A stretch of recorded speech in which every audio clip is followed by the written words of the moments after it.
But before that, I think the first one is to thank the people of Nakuru for a very peaceful election, and also turning up on 9th to exercise their voting rights. And allow me therefore to go to the issues. We have noted several aspects within the results that have been returned that we think constitute grave violation of the expected voting results in any place.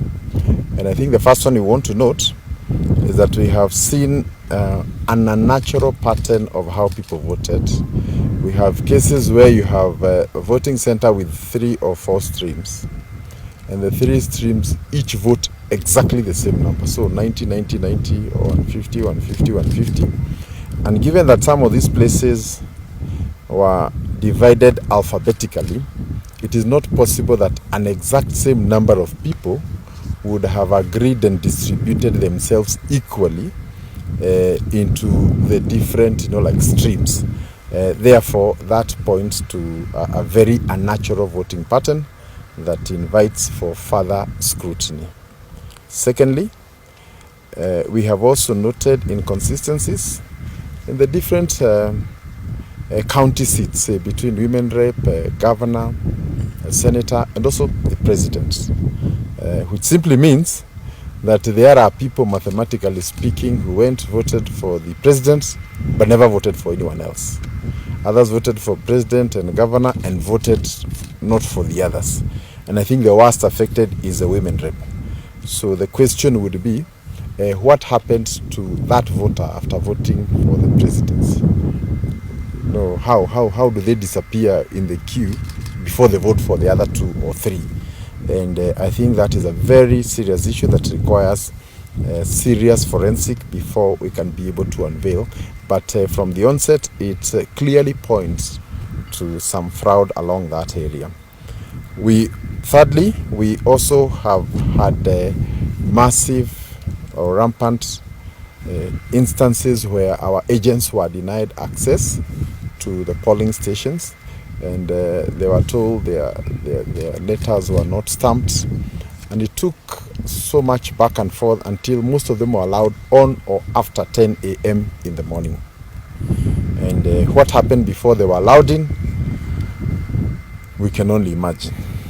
Then number 4, there is the issue of the voter turnout. There is a general understanding and knowledge that the voter turnout was generally low. In fact, in many places, there was hardly any queue. And by the close of the day, we were around 50, 55 on voter turnout. But as it were, finally, when the results are tallied, it is coming to 68. So where did the other people come? Where did they come from, given that the general understanding across all our polling stations that there was very low voter turnout?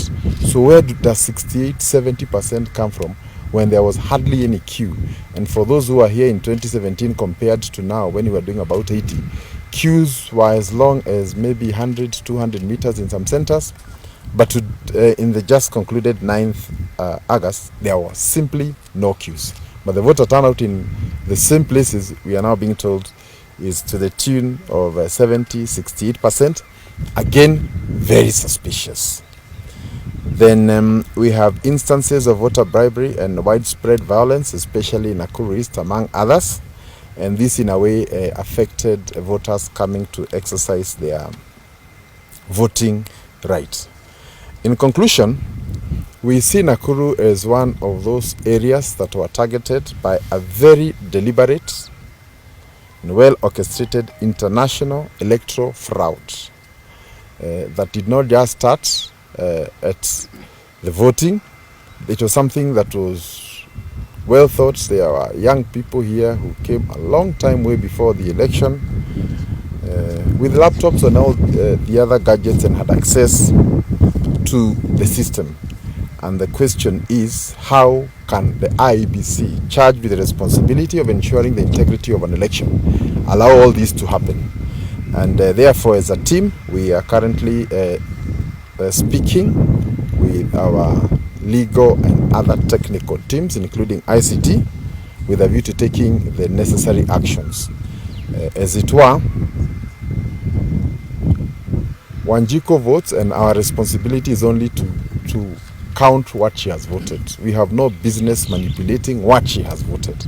And I think this will be the area of concern as we go to the coming days. And therefore, our conclusion is that the integrity of the process cannot be guaranteed, and therefore the outcomes likewise do not reflect what Wanjiku did. And this vote manipulation is a very serious challenge to our voting process, and I think also a serious threat even to our national security. If you allow this kind of fraudsters into the nation, then we don't know where we are going next. Allow me to end there, and once again to thank you.